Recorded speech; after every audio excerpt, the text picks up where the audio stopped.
అందరికీ శుభోదయం.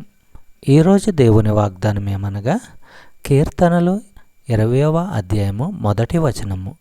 ఆపత్కాలమందు యెహోవా నీకుత్తరమిచ్చునుగాక, యాకోబు దేవుని నామము నిన్ను ఉద్ధరించునుగాక.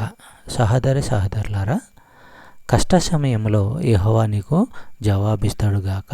యాకోబు యొక్క దేవుని పేరు నిన్ను కాపాడుతుంది గాక. కీర్తనల గ్రంథము 46వ అధ్యాయము 1వ వచనము.